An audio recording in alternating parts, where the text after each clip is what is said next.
I'm live. It's the starting screen, so it'll just say screen starting screen.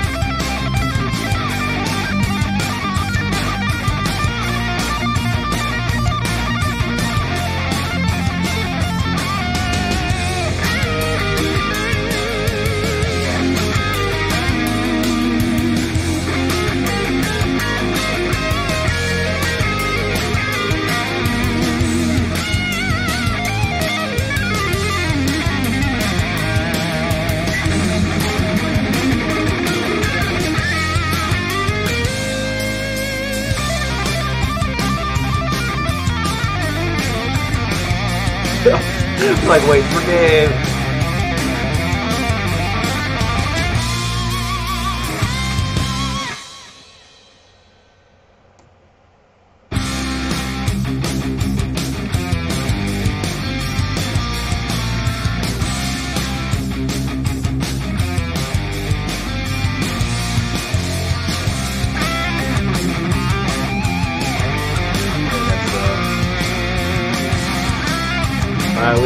Why we doing when it's out, throttle out if you can't find it.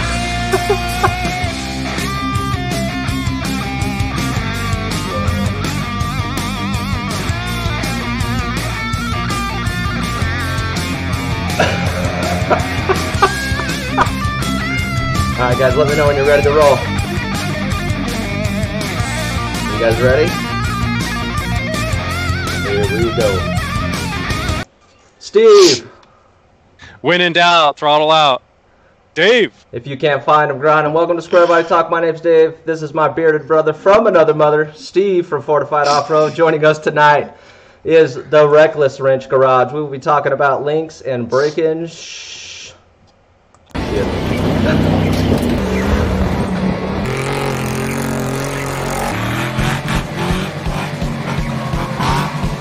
can hear somebody shouting out.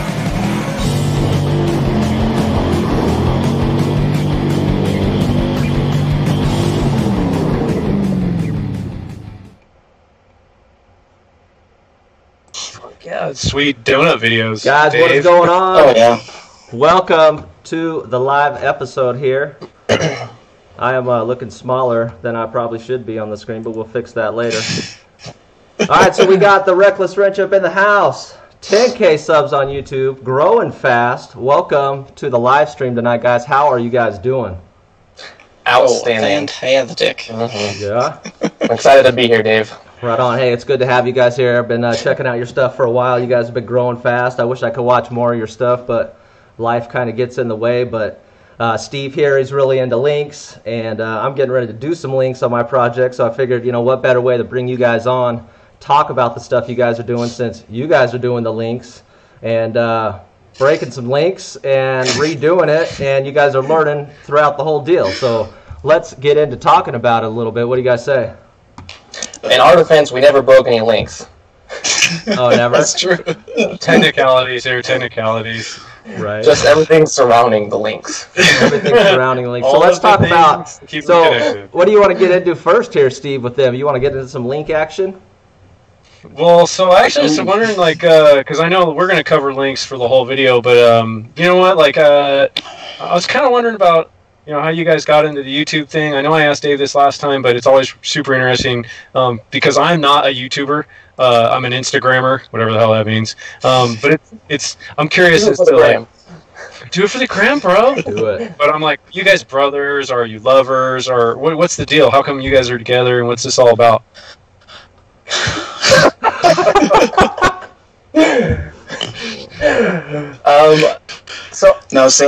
Yeah, go ahead. Yeah, go for it. No, you go finish each other's sentences. Okay, Chris with the K or Chris with the C, go first. Alright, so we worked together, and that's how we kind of got started, is we were getting ready for a Moab trip, 2017. We had 3 months to do an exo cage on the Ranger, LS swap, at the time it was just the Suburban, and we did 2 axle swaps, a suspension lift on it, rock sliders, bumpers. We did everything in about 3 months leading up to Moab, and that's how we first started, like, working together, I guess, on projects, and then from there just snowballed and rolled downhill. Yeah. but like in terms of the YouTube thing, I think so we were up in Alaska and we had a lot of spare time that we couldn't use to work on anything, and I remember we were just talking about, why don't we spend all these hours in the garage, why don't we try to do something with it? And I don't know if you guys has actually watched the first video we made, but it wasn't the best, but we've improved a lot from there. But yeah, it was pretty bad. Hey, that's how it happens, guys. I can completely understand about all that. And this, it's the funny thing about doing the YouTube thing is there's no playbook. It's still pretty new. Like it's going to continue to grow and be a cool thing. But what was your guys's, like this last year? Obviously, you guys had a tremendous amount of growth. So what was your maybe your biggest takeaway? Something that stood out to you, like something that meant the most to you about it?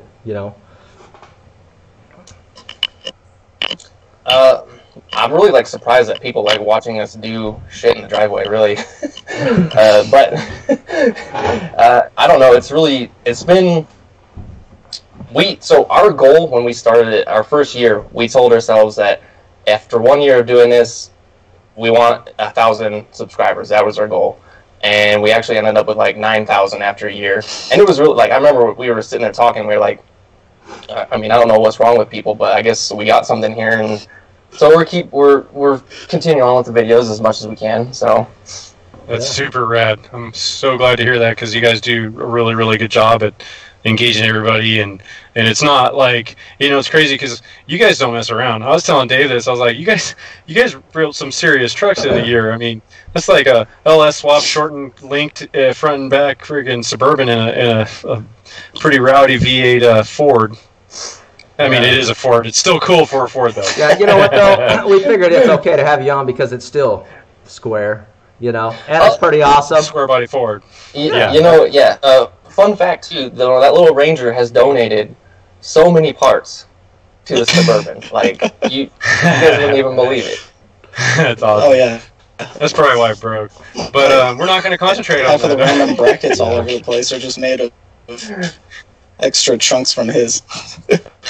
That's awesome. Right? That's yeah. awesome. Well, you know what? Community property, right? No. No, that's super cool. What do we got up in the chat here tonight? We got Aaron Mills up in the house. What's up, brother? How you CK5 doing? brother. Grumpy's Garage. Grumpy, Grumpys Garage. What's up? How you doing? What's going on, brother? Kevin. I'm going to mess up. I've been messing up people's names in these live chats the whole time. But Kevin Cayeto, he's saying we inspired to do the same. So thank you guys. And so probably out to you guys. Fantastic. But that's pretty awesome. So I know that I ain't doing anything serious like links and stuff like that, but I do the LS swaps, and it's I know how much time goes into actually doing the work, and then actually trying to edit and make a good video. It almost seems like it takes more time to do the video, so I give you guys props for pumping out some good stuff. Yeah, a lot of people don't realize it too, because about 1 minute of final product video that people see takes about 1 hour of creation time. So Absolutely. A 13-minute video takes about 13 hours total to make it, in terms of editing, filming, all that kind of stuff. So Absolutely. It's a lot of work. I 100% agree. I 100% agree. Well, you guys are doing a good job at it, so definitely keep it up. Keep it up. So, all right, guys. So, hey, I got Luke Fields up in here. It's good to see you, Luke Fields. All right, guys. So, you guys want to get into some truck stuff, some deep stuff, talk about some links. We promised everybody we'd talk about them. So, the cool thing, and I was mentioning earlier, is Steve you make link kits and stuff for square body trucks, and you guys have been doing the links, so it's the perfect combination to talk about it and give everybody some good info. And then if somebody has some good info up in the live chat, put it up in there. So just FYI, I turned my live chat off because it was killing my feed. So if you guys are asking questions, I can't see them. Just a heads up. I just want to make sure that the stream is clean and you guys are getting good quality video.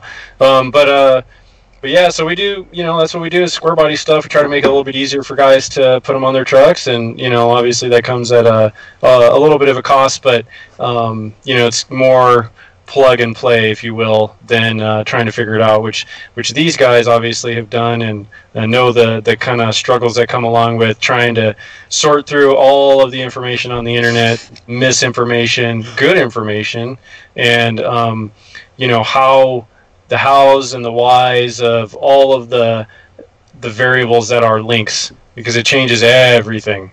Oh yeah. So the first question I got for both of you, more specifically SquareBody Chris, or Chevy Chris. This is great because I could say one of your names, you'd be like, hi. Is what were your goals, the primary things that you used to make the decision to link the truck, front and back? So linking the rear was actually the first thing that I did to it was shorten it. When I shortened it, I went so short that the leaf springs hung out past the barn doors. So that doesn't we work. did an axle swap and links or leaf springs behind the back of the vehicle. That wasn't going to work out so well. So 4-link was just the way that it came to be. Yeah, we had discussed it, but we didn't really make any decisions saying yes, this is what we were going to do until I shortened it and realized that I went that short with it.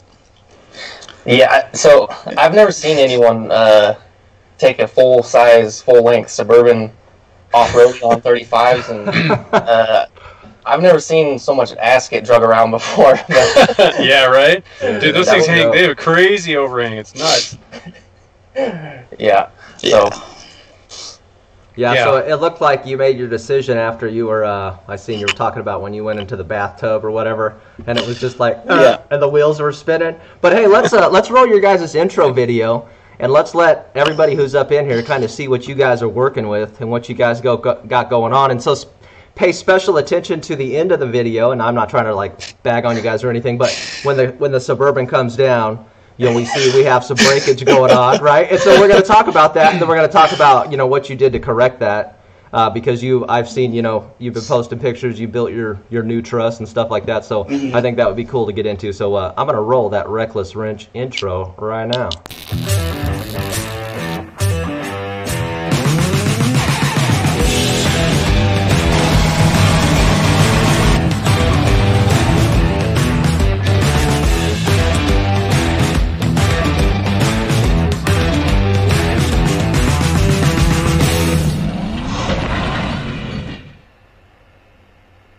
Is mine coming through okay, Dave? Yeah, there we go. Yeah, you guys are all coming through okay. Hey guys, if you're down in the chat, let us know if you're getting any lag or what's going on, because everything seems to be going pretty good on our end here. And so we got a live chat. Somebody was saying, Kevin Cayetano, what's the price for Link Kit 88 Blazer? So maybe after the chat you can get with them. Hey, if you want to, Kevin, if you're still up in here, go down, put your question down in the comment section below, so that way we can get to it after the chat. Steve can hook up with you and let you know. Or if you want to shoot me some pics of your ride to info@fortifyoffroad.com. Or mine, Steve at Fortify Offroad. We'll get you guys hooked up with some information. But so the other question I had was, so what happened? What and how did that feel? All right, so did you watch any of our video? Oh yeah, I've seen the whole thing. Oh yeah. Okay. I'm just want to make sure everybody else knows what's going on. Yeah, so we decided we were going to go out. We were going to try to do some snow wheeling because there was a blizzard coming to town, and it just so happens that every time the snow touches the Suburban, it just falls apart. Lights on fire, or falls apart, or whatever. Nice. So we went out. We were doing some testing and decided, let's go off this sweet jump. Heck yeah. It was a terrible idea. So what you're saying is that did not end well. No. What is the appliance in the air? It just kind of came down on its ass. It was like, yeah, it's going, yay, hot. Well, see, it was great. Everything was great until it landed. Yeah. I will say they look beautiful in the air. Yeah, it was glorious. It landed, dude. Dude, the front end soaked it up. I was pretty shocked. I was like, hell yeah, this thing's good. And then the other thing happened. But, that's why we're here to talk about it. Yeah. Yeah, so, I give you guys props because, cool. You guys, I watched that video when you guys talking about, you guys just did some kind of just some kind of cold research, you know, looked around to figure out all your angles and watched some videos, and then that's how you guys did it. And the cool thing is that, you know, I'm kind of the same way, you know, it's like if I don't actually touch it and do it, like I have a hard time kind of figuring out how to do it. So it's like, you know, first you don't succeed, you know, try again, right? Right. Yeah, that's exactly how it went with us. Yeah. Like we've read a bunch of stuff, and it got to the point where we were so bored with just reading things. We're like, hey, let's, you know, go get some PVC and kind of put the brackets in place and go for it. And then if it doesn't work, we got a plasma cutter. Right on. Yep. Yeah. Yep. People do too much web wheeling, is what I call it, where, you know, they'll just cruise forums nonstop researching what they're interested in, and like you said, there's so much misinformation, and like it's hard to just get the good information from the bad information, and people just get leery of just going out in the driveway and cutting stuff up, which we need more people cutting stuff up in this country, I think. So I agree with you. Yeah, man. Yeah, I totally agree. Because, you know, half the thing too is like we call it paralysis by analysis. You get so many numbers and so many things that you're trying to take into consideration, and the geometry. A lot of the times, you're forced by the chassis, the way that it is stock. You got shit in the way, and you've got, you know, body mounts or the floor height, or, you know, there's all of these little variables that you got to like take into consideration. You couldn't possibly make a perfect setup on a stock frame truck. Shit, even with a truck with a body on it, you know, because there's just all this crap, you know, presenting you with, oh no, it can't fit here, oh it can't fit here. So you know, the way you guys did it and you guys put it out there, I think that was really good for people to see, because it shows that obviously the breakage thing, it happens. There are trucks out there that have the best welds in the whole world, and they're going to crack and break if they're used and abused. It just happens.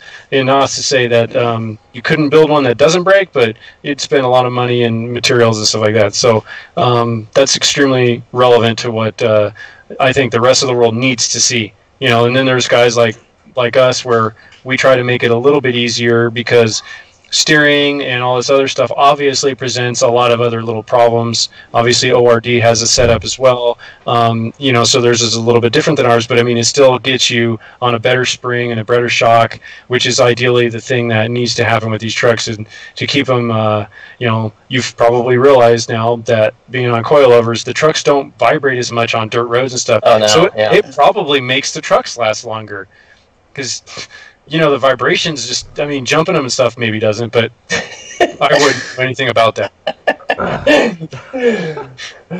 Yeah, no, I agree with you for sure. In my case, you know, no touch lasts for a very long time.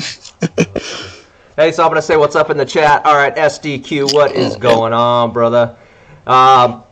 Kevin, if you have a question about a link setup and you want some prices, please put it in the comments section below. Put your email, or you can send an, where'd you say to go? Info at Fortify Offroad, or Steve at FortifyOffroad.com. Yeah, and I'll let you guys hooked up. Send your information over there. Daniel Castaneda, sorry if I'm messing you up. Good to see you up in here. Aaron Mills, he's saying just like Napoleon Dynamite. I guess you just got to take it off some sweet jump. Robert Krabs, what's up, brother? Good to see you up in here. So right on. So let's get back into it. So what do we got going on? So what about the little Ford, dude? That thing is pretty rad.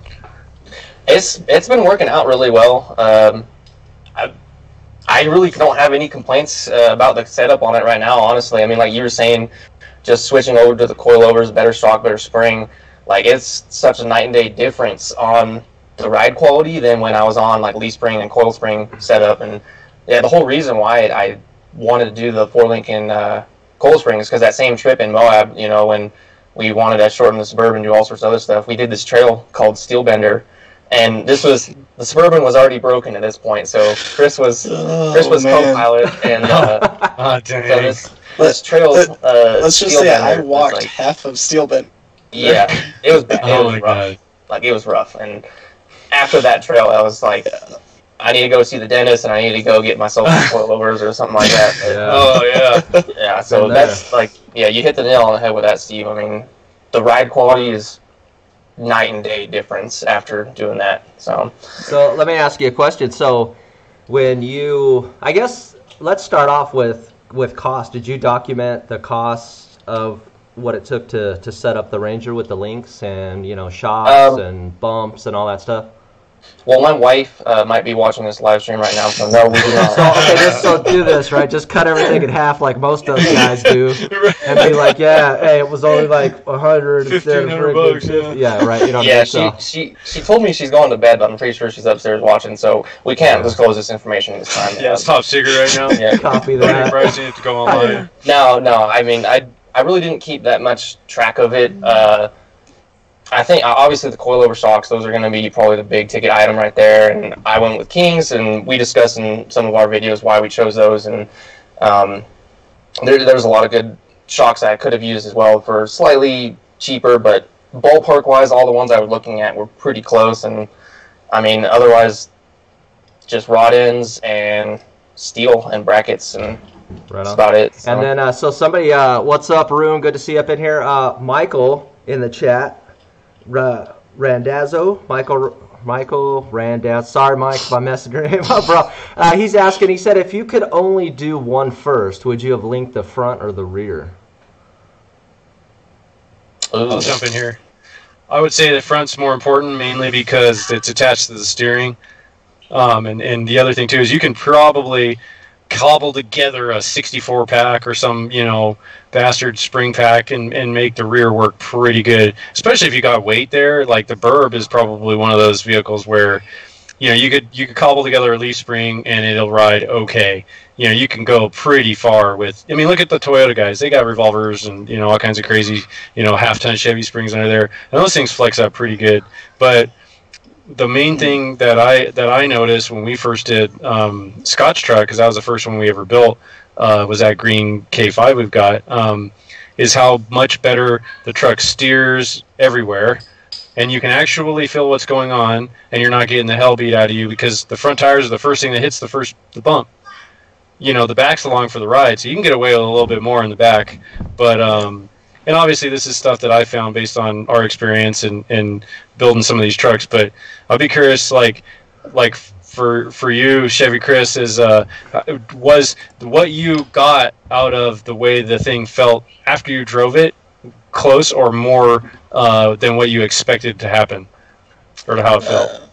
I'd say it was better than I expected. Like I had rode in the Ranger after we did the rear on that, and it made a pretty good difference compared to what it was before, but I expected the Suburban. I mean, the Suburban was always pretty bumpy as it was, and I figured some coilovers and links would make it just a little bit better, but no, it was huge difference. And just the steering, because the Suburban had the push-pull steering originally when we went to Moab. Yeah, and switching over to crossover makes a huge difference too. Bro, that push-pull steering, everything's better. The worst, man. You gotta do like you get like your front, you know, the wheel drops and then it's like an 83-point turn just to frickin' do anything. Yeah. So I'm with you. And then you get a long truck. You know, it's all like that arm goes from like this to doing like doing nothing, you know. Yeah, it was funny when he had that set up when we were wheeling, and I would always be spotting him, and I would be like, "Yep." You know, driver, and he's like, "I'm full driver, bro."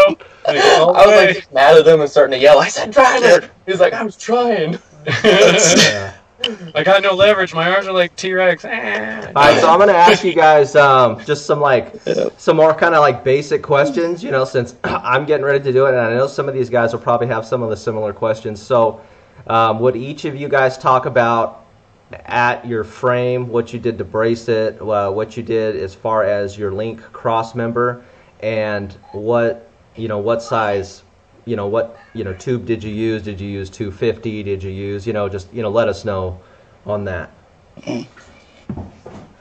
So on the Ranger, I boxed in the frame rails, just the section pretty much under the cab with a quarter-inch plate, and there's a factory cross member just aft of the two link brackets that are on the frame rail, and that's all that's in there. I mean, it's like a box square piece of steel that goes across. I mean, I really don't know what else to describe other than that, but that's really it in terms of like frame reinforcements. I don't know where Chris just went, but on his we did. Oh, he's back now. Well, I'll let him explain his setup. So. Oh, hello.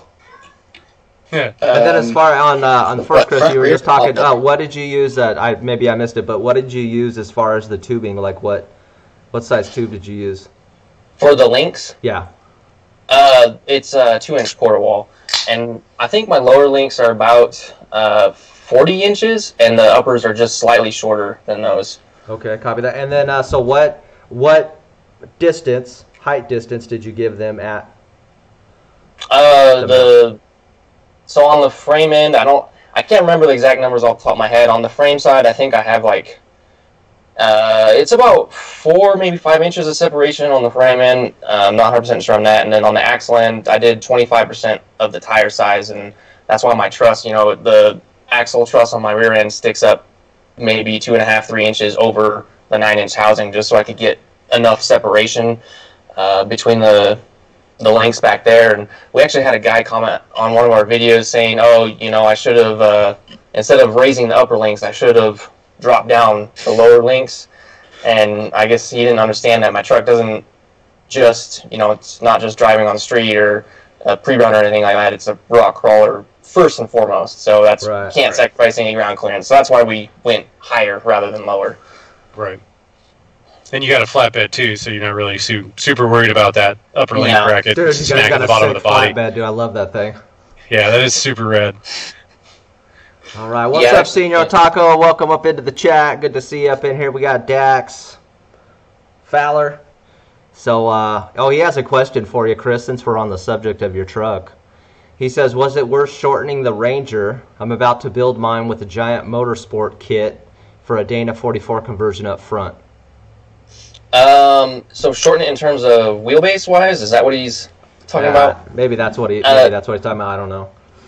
So if he's talking about wheelbase, yes. So when we went to Moab, before Moab, I had I think it was like 125 or 26-inch wheelbase, and then when we did the exo cage and the flatbed, and it was on leaf still, we made it to 117, 118 inches. And it was like, even though I only took, like 6 or 7 inches out of it, it was a night and day difference in terms of, handling in the rock crawling and just even street driving. It was noticeable, really noticeable.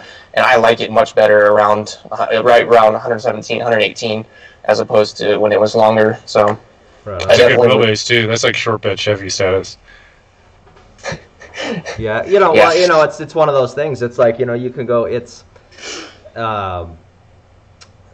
maybe there's no like perfect wheelbase. If you go a little bit shorter, then you can you have a little bit more maneuverability and stuff. And then if you go a little bit longer, maybe on some of the steeper climbs where you're climbing ledges, sometimes that can help out. But I think anywhere around 120 to 110 is probably really good. Yeah, it feels good. Like you said, the climbs, it's especially good. I mean, because we went up there with a guy in a XJ Jeep. And another guy in just a JKU. Yeah, JKU, and JKU. Yeah, I'm not a fan of the short wheelbase, that's for sure. So. Yeah, I gotcha. Just a JL. I think 129.5 inches is pretty sweet. Just saying. Oh yeah, buddy. Bro, I willed that K10 at 131 forever. That it just like after you do it for a while, you're just like, I'm just beating the hell out of this thing. I got to do something. That's why I shortened mine. But you're like, you know why they have stock. The saddle tanks have skid plates all the way from the front to the back. Yeah, right. Yeah, you just rub them on everything. Yeah, exactly. Just drag the transfer case. Exactly. So let's hear about this square body Suburban. Why don't you talk about your setup, maybe how you did it, how you plated your frame, stuff like that, because a lot of people are definitely going to want to know that. Yeah. So I boxed the frame very similar to what Chris did. I went from the engine crossmember all the way to a couple inches behind the rear link frame brackets, and I just used 1/8-inch plate and did a bunch of holes and dimpled them because dimples are awesome and they make it fast. Yeah, they do. Heck, lose that weight. If you're not first, you're last. And, The rear links, same size tubing. We did the 2-inch quarter wall. I got all Barnes joints on mine. The frame side on the rear is, I think, 3 or 4 inches separation, vertical separation. I haven't done a cross member between the upper link brackets yet on the frame, because I got that stock cross member right behind them. May add something there later. I'm not quite sure yet. And what else?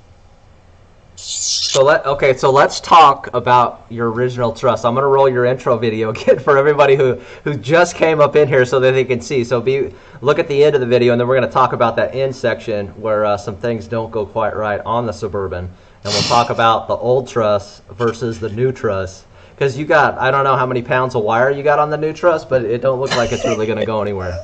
Oh yeah, no, like I said, if that thing breaks, I'm taking on basket weaving. There you go. I'm going to roll this so people can see it.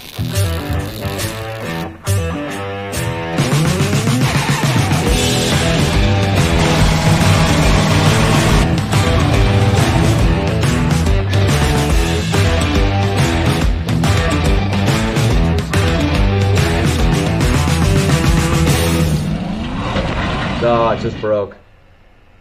All right, so we're back at it. You can see. Breaks my heart every time. All right, so Kaboom! Talk about your original truss and tell us why you think it broke. I've been carrying it. I had a 7,000-pound truck coming down. Yeah, that's fine. That's fine. Plated. No. So I was trying to keep something simple when we did the first truss, and of course I went a little too simple. We just did, it was 1 3/4 DOM, the same stuff we used for the cage on the Ranger. We just did a simple hoop going from one axle tube to the other, threw the links on top, and said, when you say 1 3/4 DOM, what size was the wall? 120 wall. Oh, yeah. You know, it looked like that from the picture, but I was like, nah, they didn't do that. That's just, hopes and dreams. They aren't as strong as we were hoping. Hopes and dreams aren't built on 120 wall. I think that's we probably we were testing the tensile strength of 120 wall DOM. Come on. Yeah. Hey, good thing you had DOM. It probably would, if it wasn't DOM, it probably would have bent and broke the first time you hit the brakes. Oh, dude, I've shared some tubes in my time. Well, see, after that happened, it actually kind of surprised me. Like I should have been worried beforehand. And I was. I kept telling Chris I want to do something, fill it in, or add some bracing, but we just never got around to it because I never had any problem with it. So it was one of those, unless it actually breaks, I'm not going to do anything. Right. And then it broke. But so it survived the shakedown run. It survived Chili Challenge. Daily driving to working back, of course, that's not a whole lot of strain on it, but that tube is a couple jumps, and then suddenly it just that tube that was on there. It's seen some shit. Like that's pretty crazy. I want to check in with our live chat here for a minute. It's Aaron Mills says Steve shaved his beard and it grew back instantly. Let's see, maybe that was for you. I probably missed some stuff in here. Let's see here. Dax, Fowler, we read that one. Oh yeah, he was talking about your rear axle position. Yeah, he asked, Aaron Mills was like, what's your wheelbase and then your rear axle position? And then somebody was saying that he likes your dimples, Chris, with a K. I see that. All right, so why don't we talk about the new truss? He said it's brutal. You guys making fun of me? Yeah. It happens. Hey, no, you know what though, and that's why I was saying at the beginning of the video. It's like because you think about that stuff. You're like, well, maybe it'll work, and then you do it, and hey, it don't work. But you guys are out in how else are you gonna learn? You guys are out in a testing facility, right? Your private testing facility, and it worked out, and you guys were able to go get it in your ramp truck. So that looked like a process loaded up on that sucker. Oh man. Like, it was all time-lapse, but, I was like, God, it probably took these guys, 8 hours. 3 hours. On the truck. Yeah, I'm, cold just thinking about that night right now. Man. Yeah, because I think, so by the time we actually got on the ramp truck, it was probably, 12 degrees, 13 degrees that night before the wind chill, because it was like the blizzard conditions. Yeah, because you guys were having some problems actually getting out there, right? That you had to address, you know, with like the throttle body getting cold and some other stuff. So you guys were probably like already had to do a bunch of work. You got out there, you're probably tired, and then was it supposed to be a quick trip? So we weren't even supposed to jump it. Like we went up to this area just up the road from my house. It's maybe a mile, like 3/4 of a mile, and we were testing the throttle body to see if it would freeze up again. And then, you know, I'm just walking around, and he just goes and sends it off a freaking ditch. I mean, I thought it was pretty awesome at the time, and then we all have that one buddy. He jumped it like 3 or 4 times, and then you guys saw the rest. And did you get the other ones on video? Yeah, they're all in there. I think there's only one jump we didn't put in there because it was like 2 inches off the ground. It's a weak jump. Hey, any jump in a Suburban's probably a good jump. Right? Yeah. Right. I mean, you got to take into consideration that angle with the camera. The front went to full extension, and it's still a good 1.5 feet off the ground. So for that Suburban, being that's the first time that it was jumped, that's a good bit of air. Oh, dude. Right. Yeah. Yeah, you guys are fucking around. So it's funny, me and Dave were talking about this. It's like, you know, there's guys that go and build trucks, and they're like, oh, yeah, I linked it, blah, blah, blah, blah. And by the way, I'm already feeling it right now. This is the inside joke nobody else knows about. So this is becoming a little bit challenging now. Well, I'm going to help it some. So, yeah, right. Yeah, they are. So, but yeah, there's guys out there that build these trucks, and they do potentially link them, and they never drive them off road, which I think is horrendous. It's just a disservice to a truck like that. But the fact that you guys went all crazy and like, you know, broke it like in 5 minutes, I think that's maybe it's 15 minutes. No, but I mean it's funny. So 15. I get my. We'll go with 15. I got buddies that we'll put their truck together, and then they have no idea. And like literally the first test we do is like we'll go, and then we'll just literally hit the dirt and just hammer on it because, excuse me, obviously, we've done a few of these, and it's funny because they're like grabbing the bottom of the seat, grabbing the door, and I'm like, oh my god! And we hit the first obstacle, and they're like, that was it. And you're like, before that thing would have been off the ground after we left the curb. Yeah. You know, like it's not hard to get a leaf spring truck off the ground, but now after you do links, you got to really work for it. It's like you have to, you know, you got to. It's a lot of work, and it's good work though. But so I'm curious on both of your trucks. I noticed you guys are both running radius arms. Is that right? Mm-hmm. On the front. Yeah. Okay, so obviously the Ford came with them. So I guess it was both TTB, ways. wasn't it? Yeah, it was TTB, and then solid axle, but still radius arm both ways. So yeah, you're right. So and then as far as you know, the burb, I mean, did you do that because of the way that the Ranger felt, or was it like, was there more thought behind that, like, oh yeah, I want to do this because of this, or, you know, what was your perspective? So I was looking at 3-link and 4-link setups, and I didn't necessarily want to do a 4-link up front, the parallel, and I didn't feel like I had as much room as I needed to do a triangulated 4-link, and same thing with the 3-link, with the diff right underneath the oil pan. There's no real. You're looking weird. Somebody said Gake's deleted in the chat, so I was like, I better do something. Better do something. Okay, my bad. On top of the diff, there's really nowhere to put a link with it. At full bump, my diff almost touched the engine crossmember, and I got the ORD crossmember on there, so there's not a whole lot of space. 5 pounds of shit in a 9 pound or 4 pound bag. Yeah, and then I wanted to, to just, after taking everything into consideration, the easiest thing was just look at the Ranger, see how that was set up, and it looked simple enough. Said, hey, why not? Let's give this a shot. So, and how does that how does the Ranger work compared to the Burb? Is the Ranger flex better because it has the big C bushing, or is the Burb flex better in the front because of it's longer and heavier?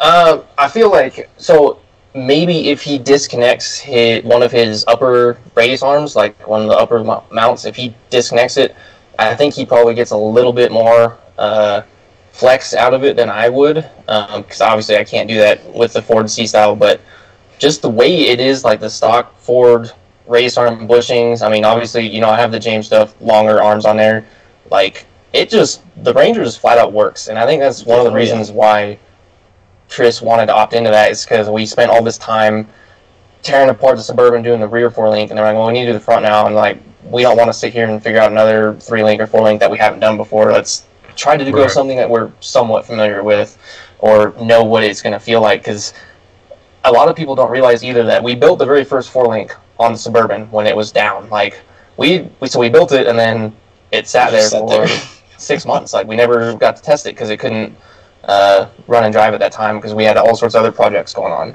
So then we did the 4-link on the Ranger, and that was the first time we ever actually got to test one of our suspensions. And kind of like what you were saying, Steve, the first thing, like, we went up and down the street to make sure it didn't, like, kill you. Us all apart. It's the first drive is always so scary. You're like, you're like, yeah, you're all nervous. You're like, and then you get 5 feet. And you're like, all right, let's go jump it. Yeah.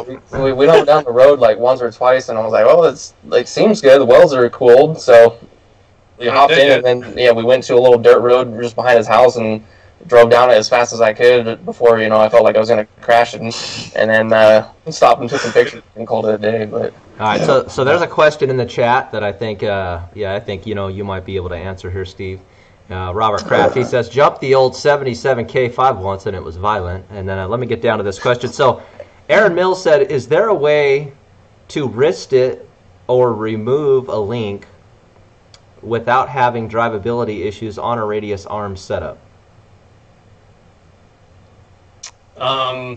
So that's going to be probably a no, and the reason why I say that is part of the reason why a radius arm works the way that it does is because it's all bound up effectively, right? So it's over-constrained, and that's the reason why it doesn't have any body roll or very minimal body roll compared to something that's like a 3-link or a 4-link or a parallel 5-link, so on and so forth, right? So a lot of there's a lot more variables, like how big are the bushings, how flexible are they, where are they located, what's the axle separation.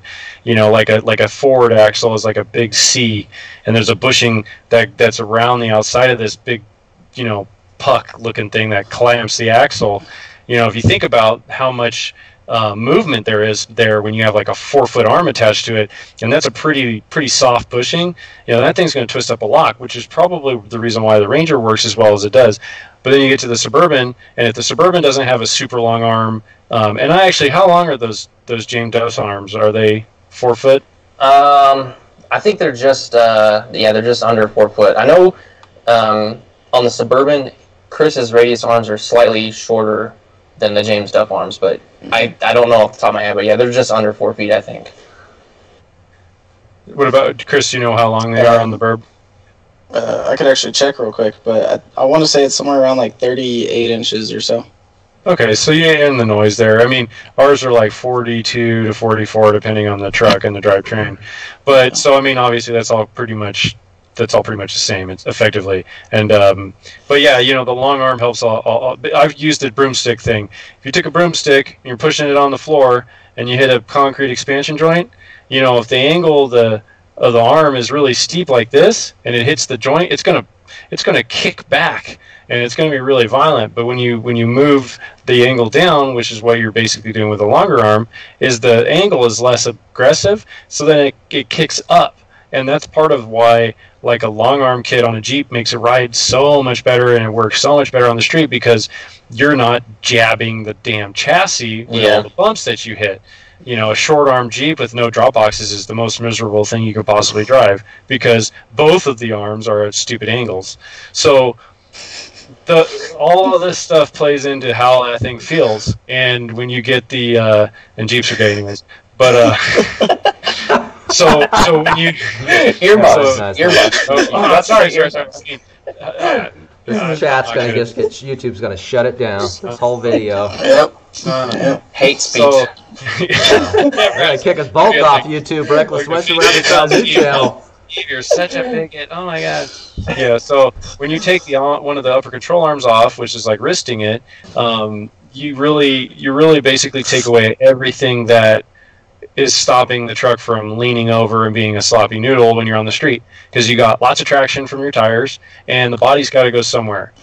So there's really not much you can do with the exception of putting like that. Aaron Mills says Bruce Jenner is watching you, Steve.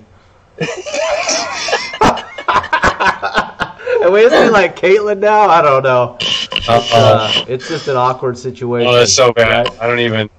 All right, brother. So Chris with the K. Chris with the K. Let's talk about the Burb. Let's talk about your new setup. Let's talk about how you set up the tube, because I only seen a picture of the backside. So let's talk about the tubing, what your thought process was, and did you put like an infinite amount of research, or were you just like, all right, I'm going to do this, plate it up. I see you put a couple of ribs in there. So just tell us your thought process. Rib. For the Suburban's pleasure. For extra strength.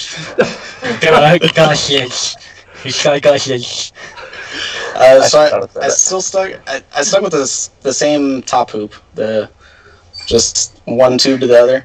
We still had the 1 3/4 120 wall, just because that's the tubing that we have, and we don't have a way to bend 2-inch. So it's 1 3/4 wall tube across the top. I have a 1/4-inch tube over the pinion part of the diff. Welded that to it, and then there's a bridge going from the upper link bracket to the collar around the pinion. 1/4-inch plate with 2 bends in it, and then 1/4-inch vertical supports from the side of the housing up to the 1 3/4 tube, and 1/4-inch plate filling in between all of that. Welded to the housing and the tube. Now, where the upper link mount attaches to the tubing, does that attachment mount only to the tube, or does it actually touch the plate as well, or is there like triangulated some way that I can't see in the picture? So it's I have a picture of the side that I'll probably have to show you. So it's got the ballistic mount that sticks off the front of the tubing, and then off the front of that ballistic mount is the piece that goes down to the collar. Oh, I gotcha. Okay. So it kind of triangulates it to the. So it sounds like that sucker ain't gonna go nowhere. No, yeah, the way he but did it. There's only one way to test it. You jump it. You gotta send You it. gotta take it off sweet jump. 5 minutes in, dude. You just gotta send it. It's gonna be bigger than last time, so. Right. Yeah. You got bumps, bro. There's no excuse. It will have to wait until after the Moab trip, though, because if I break it again before that, then I quit. So well, you quit. There is no quitting when it comes to this. Basket weaving. Right. Yeah. So man. How do you guys? I got a question for you. So how do you guys keep going? Because I know, like for me, it's like I have like all these like big ambitions and stuff that I want to do to the trucks, but it's like my fundage just like there's like no budget for this truck, so it's like I gotta like scrape and find stuff and do things, and is like do you guys just like set aside a budget for the trucks, or do you guys just like throw it together however you can? That one. Yeah. Yeah. I won't say I really like budget for it. Obviously when I got the coilovers, that was like a long pre-planned decision, because that was one of the most expensive things I bought for the truck. But everything else is just like, I don't know, like when I need it, I'll get it, and neither of us have racked up like a debt, or we haven't taken out a personal loan to... No, I'm not asking that. I'm just saying, Yeah. Don't do that. I think my wife, as far as these trucks, like I could count on 2 fingers the amount of time she's ridden in the things. So she's just like, nah. So you need links, bro. That'll change everything. Links, AC, I know. and LS. Bro, that's why. Okay, so I got to bring a Jeep into it. But after I got my Jeep, cruising down the dirt roads and stuff, it's like I will never ever drive down a dirt road with a leaf spring truck again. Because it's brutal. Like you need to replace your freaking back and your spleen, and like it's just like when you're done, you're just like, oh my god. Why am I doing this? If you got a Suburban with a 3rd row seat, the kids love it in the back. Yeah. You put them all the way in the back and go down a bumpy road, and they absolutely love it. Yeah, the kids dig it, but there's always a time for leaf springs off road. When is the JL gonna get an LS put into it? Oh man, I haven't even asked that question. All right, so as far as the JL goes, Well, that's that 5.3 you just got, right? That turbo 5.3 you're gonna put in the No. You know, so here's my thing. If the JL ever does get an LS swap, it'll be one of the new LT4s. Oh, there you go. So when GM So, Performance like, sends me one now? for my YouTube channel for my build, then I'll put it in there. But I'm not sure they're gonna do that. Jeep would probably send me a Hemi first, but anyways, no, I like the power in it. But you could tell in the sand, like, you know, I don't have that LS V8 power, and that's where. And it sounds like a weed whacker. So. Sorry, you beat me to it. For the most part, but it crawls some rocks, though. Oh man, Do they make any cool exhausts for those things?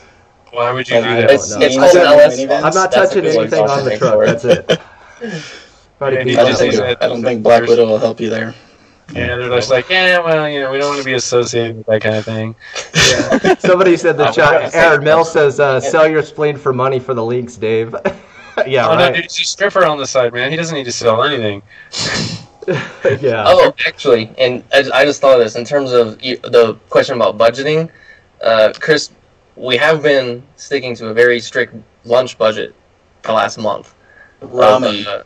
Top ramen. So, Oh, Is that how you guys are rolling? Huh? So- Hey, you know what? But you Oh, gotta yeah. do it for the Probably build. the best. Do it for yeah, the it's channel. for the bill. And your subscribers appreciate it. They're you guys are Right. busting out eating ramen. You Are guys you get guys poor like nutrition. buying stock in Tums now, like so you don't get freaking heartburn? You're like, oh god. They're like, they work together, so they're just like, they break the brick in half, and then they've got their own little bowl. They like shake That's a a little good stuff idea. on so that they don't. Hey, I mean, if you think about it, those things are like 90 cents a pack, or Oh, yeah. 90 cents for a 5-pack. So $2 lasts you 2 weeks. Yeah. so yeah, Chris You're gets good. the really cheap ones that are like less than 19 cents a package. Like I get the bowl that's about. It's like He gets the 68 little cents a pack, Manchurian so- little action, Yeah. and you get the Holy frickin' shit. whatever they call that. Hold on a sucker, second, those wait, how videos. old are you guys?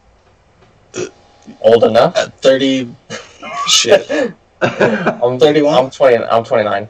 Okay, all right. Dang. So Dave's the old ass motherfucker because I'm Yeah. 33. So, Dave, how old are you, Dave? If I knew now what I knew. No. I'm 41. Oh, you're not that Wow, old. you are Right, old. right. Do I know, Yeah. bruh? Hey, he's been around. He knows what's up. I just do some stuff. I wish I had done some links though sooner, but you know it's coming. I gotta learn some stuff. You know. There might be. Bloomers. It's okay. We're gonna. I actually heard a rumor that if you put dicks on your links, that they're actually stronger. Yeah. If you make them all Not look like Dave. them, Not Dave, but like the picture of one. You know, I mean, they could just see me holding on Just like, like oh crap. like I got it in the upper link. Like I got so much. No, I don't got it, and then boom, it breaks. Oh man, you guys are crazy. Oh, So okay, I got another one.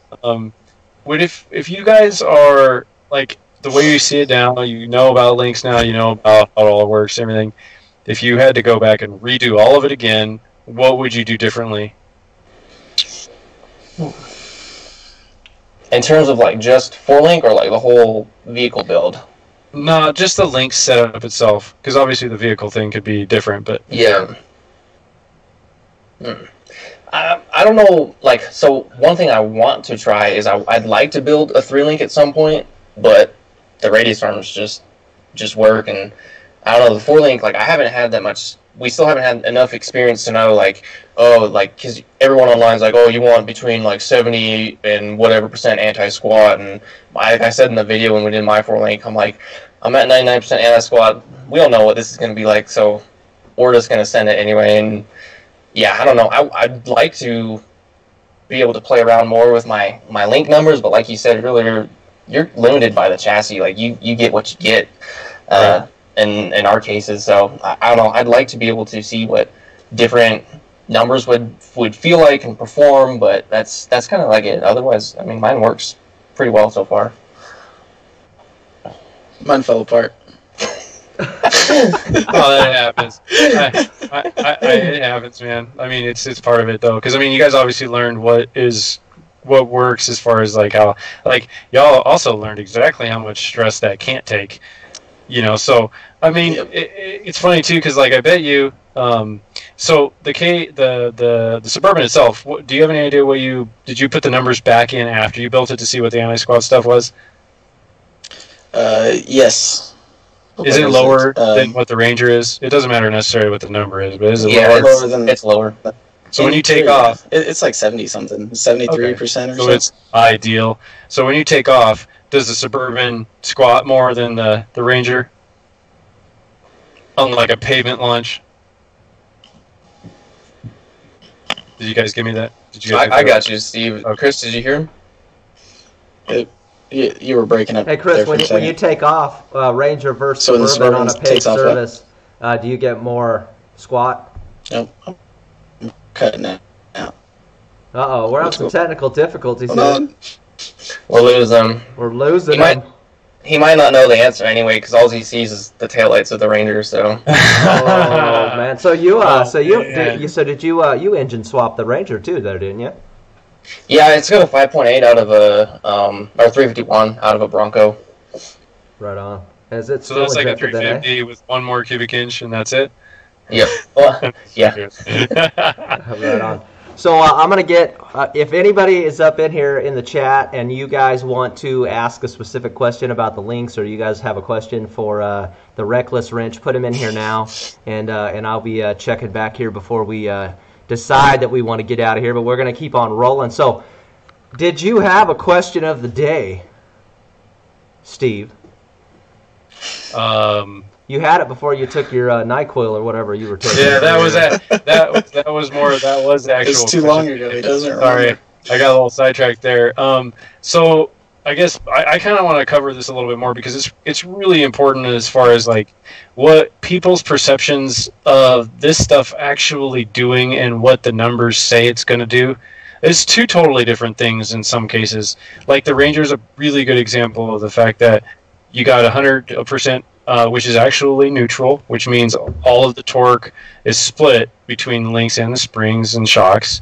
But like when you take off, does it squat at all, or does it just go? It just takes off, and there's no real movement from the rear of the body. It pretty much seems like it just goes, like it just takes off. It doesn't really squat much.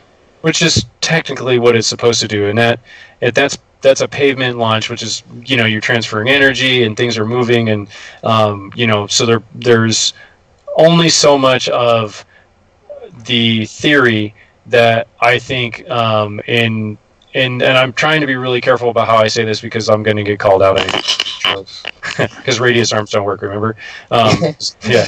But basically it's like you can look at all this stuff and then go, well, I'm going to try and make it do all these things, and in the end it really I'm not going to say it doesn't matter, but it matters less than you think it does. It matters like more what camshaft you put in your engine, because like on a crawler or something, you put a camshaft that's too big and you don't have a converter that matches it. Now you have a doggy low end and it's just not responsive or whatever. But on something like you screw up the link mounts, and you're off 1/8 of an inch or something, or you're 120% anti-squat, yeah, you might get a little bit of wheel hop or something. But honestly, the spring and the shock package and how that's all set up and valved is far, far greater as far as how much it's going to influence the way the truck drives than and I'm I want to make sure this is extremely generalized as far as what I'm talking about. It's not a specific chassis or anything like that, but it's just a general statement of if you guys are going to build something, try and get your numbers just so you know what they are, so you know what to kind of expect. That's basically what I use them for. A radius arm is infinite anti-squat, so when you stand on the brakes, it's going to pick the front end up or not dive, right? Because normally what happens is the weight would transfer and the vehicle would dive down. Well, that doesn't happen with a radius arm because it's an infinite number, right? So, people say that things aren't going to work for most guys like us, and you guys are using these things for crawling, which is, it's not that often you see a radius arm on the front end, but it works for a very wide range of disciplines, and that's the thing that I think a lot of people miss is you can 4-link your truck and it works fantastic, but you need an anti-sway bar to cover the body roll. Same thing goes for a 3-link. If you're going to drive it on the street, and this is obviously all this is my opinion and from what we've done, I don't disagree with that other perspective, but I feel like it's more hardware for no reason. Not necessarily no reason, but you still are sacrificing some of your articulation and some of these other things when you build the system to do a huge amount of articulation to begin with. Well, why would you go back and limit it? It doesn't make any sense to me. You just build it so that it can do the widest range of conditions possible that you could build this thing for without having to go mess around with it. I feel like because that Ranger is 115, 117 inch, somewhere in there, that thing probably shreds in the desert too. I mean, for what it is, it's probably pretty good. It probably gets down, even a solid axle and stuff. I mean, it's going to blow Dave's mind. Hey, so Chris with a K, so somebody's got a question here. I'm sure we can all answer this, but somebody has an 88 K5 that they're going to turn into like a camping overlanding rig, and they're asking, they have a 10-bolt front, 10-bolt rear. Should they upgrade axles? What say you, Chris? Yeah, I was just looking at that. Seeing as how they said 33s, in all honesty, I mean, there's no reason to upgrade it unless you're actually planning on doing more. I was on 10 bolts with the 35s and the 6.0, and I mean, the front axle didn't quite hold up when I got bound up. But if he's sticking with 33s and he's not doing anything like getting twisted up anywhere, then I'd say his opinion. But I like to push things. Kind of where I'm going with it. I would say if you could pick up a cheap rear end, like a 14-bolt, a semi-floater, or a full floater, go that route, because that's probably what's going to break on you if you're just using it for camping. My 10 bolts held up forever, so in the front, and haven't had any issues. Here. Luis Chavez says, "What's up? What is going on?" Luis, what's up, brother? What other questions we got going on in here? Robert Kraft, he's always got something going on. Thanks for joining us tonight, Robert. We've had pretty good with the 10 bolts and the 44s too. I mean, even up to a 37, we actually have a truck we just popped a stub shaft in, and obviously we're not getting too crazy in the rocks, but yeah, we really haven't had that many problems with them. We truss the knuckles right at the outside edge, so that's where they usually break. And RCV makes good axle shafts. Like, you get crazy ground clearance compared to a 60, and the weight's like almost half. I mean, I know that's an exaggeration, but I mean, there's a bit. Yeah. Dude, I can't scoot a 60 on a concrete floor with my body weight of 175 pounds. Like a 44, I can grab it and just shove it across the shop floor. It's like, if that wasn't any more of an indication of how much those stupid things weigh, man, it's just like, a video of you manhandling that 44 like that. You should get a 70 and move that around. Oh, I have a 70 in the backyard with the drums in the back. I'm good, dude. Yes. Just leave it there. Leave it there. Like these 14 bolts, especially you did the disc brake swap on them. It's like, I mean, you ain't saving a lot, but you're definitely saving. Like, the first time you pull one of those drums off, you're like, oh, it's like, holy crap. Don't be wearing sandals. Yeah, you don't want to do that. That's for sure. Right on, guys. So what else you got, Steve, on this link stuff? Did you want to go over anything else? So the Chris with a C asked about 3 links, and we just tried this. If a lot of these guys are on here and they're watching us, we don't have a kit yet, and the reason why we don't have a kit for the back is because there's so many variables. So if you guys call me and you're asking me, what about the rear? What about the rear? We're going to probably tell you we don't have a kit, and we're trying to figure that part of it out. Anyways, moving back to the question is, the 3-link, in a lot of ways, doesn't feel any different than the 4-link. If you look at it from a geometry perspective, the only difference is that where the link is mounted on the top, that's where the roll center is at. And with a with a triangulated 4-link, wherever the instant center is in an imaginary point or in space. So it might be a few inches. That might put the roll center a little bit lower. That roll center on a 4-link is dynamic, so as you articulate, it moves with the truck. So where the axle is in the chassis, it might not be in exactly the same place as it would be when it's articulated with the 3-link or the 4-link. So that's kind of the difference, and that may change the way the thing feels. If I can feel it, I don't know.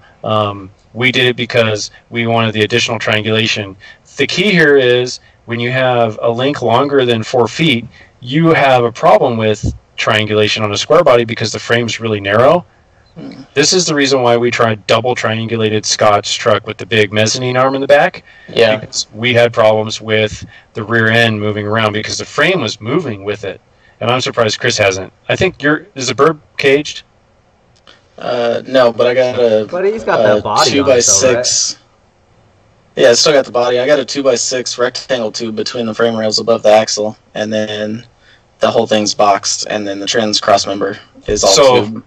That's a huge help. So these frames obviously are like wet noodles. Oh yeah. You know, so twist them by hand. Oh, it's insane. Yeah, if you take a body off and then you grab a corner, you could literally pick the corner up and down when it's not welded. So yeah, we'll put the sliders on the Suburban. Before we went to Moab, and let's test how strong they are. And we started jacking it up, and it just twisted up. Wow. So before this comment leaves the screen, I gotta say. So Robert Krass said, he says, "Dude, I got a 10-bolt front in my garage right now, and I almost had a sausage casing shoot out of my butt trying to move it." That's awesome. Then somebody else is talking about. He said it's not a suspension question, but. I got a turbo 6.2, turbo my 6.2. Let's see, got a question. But turbo my 6.2 or drop a 5.3 in that I have sitting. Drop the 5.3 in, bro. 5.3 all the way, man. Isn't the turbo 6.2 pretty much like a underpowered small block anyway? It depends on which turbo. Is a 6.2 even considered like in the diesel category? I don't. It is okay. So I'm gonna make some generalization comments here because I had one. Brat child. You assholes. It is not a converted over gas motor. It's a light duty diesel. It's not a Cummins. And neither is a 6.5. But my buddy over at Willamette Fab, who has a 6 Suburban, he's got a 6.2, and he's got the heavier duty block. I think it's AMG, or it's a Navistar block, because Navistar casted those later. And he got an HE 351 CW, which is a Cummins, like a late 2000s Cummins turbo. Dude, that thing rocks, man. He has so much fun with it, and the thing has a jillion miles on it. So he's a really good example of somebody that's extremely smart, knows the engine, and can keep it alive and works it. Because he's not easy on that thing. And that thing is not light. So, yeah, 6.2s are not the cat's meow, but they rattle. They sound like a box of rocks when they're idling. It makes it cool. It sounds like a big block when it's wide open. He told me that with that turbo, the thing runs pretty dang good down low now. It spools up. I think he's like 15 pounds of boost. There's a lot of things about 6.2s that you got to know. You can't just stick some turbo on there and expect it to live. So studs and rods and some of the other, or not rods, but studs and head gaskets and stuff like that are critical to its life. Stud girdle, studded heads, just longevity things. So, but yeah, I still do a 5.3 in a second. No, the main reason is the stock 5.3 will walk circles around the turbo 6.2. Aaron Mills, he says lies, Steve, lies. Sounds Aaron's like rolling a big block. Oh, dude, Aaron's rolling a big block, like 500 cubic. I think it's 500 cubic inch or 496 with an NV 4500. I remember. Aaron, correct me if I'm wrong, but I think it's a Northwest Fab doubler, or it's a Magnum with a 205 behind it, with tons on like big boy tires. He's thinking about doing links. He's my brother from CK5. He's a Christian dude. He's totally badass. Like, he actually he's starting a fab shop. He's Aaron, tell him where you're going to be, because I can't remember where you're moving to. And but anyways, yeah, dude, you guys go check it out. There's a thread on CK5. Wyoming or all right, something? guys. So make sure you hit that like button, hit that subscribe button. Check out the Reckless Wrench Garage at youtube.com/Reckless Wrench Garage. And you can always catch us here on my channel, Dick's 4x4 Garage. And you guys got any questions for us before we try to blow up on out of here? Oh, there it is. No, we're just waiting for the JL LS swap video. So with the turbo LS swap. If you put enough pressure on me, it might happen. But are you going to put the 60? That I got too many projects behind me. Everyone comment below, when is the JL LS swap? Just everyone comment that right now. He won't do it. He won't do it. There's no way. Exactly. Well, hey, I appreciate you guys coming on tonight, and thank you for taking the time to come on the show. And we'd love to have you guys back again whenever you guys want to talk about something else. Because we're all just gearheads. It's first day, guys. First day. Yeah, first day. I'm gonna get it. After we turn the stream off, I don't know what's gonna go down, but you know what I'm saying. Right on, guys. Hey, thanks you guys for joining us tonight. I appreciate you guys. You guys take it easy. You can check out Fortify Offroad, fortifyoffroad.com, or catch him on the Instagram at Fortify Offroad. You guys take it easy. Have a good night. Thanks, everybody. I don't know which way Thank this you. is.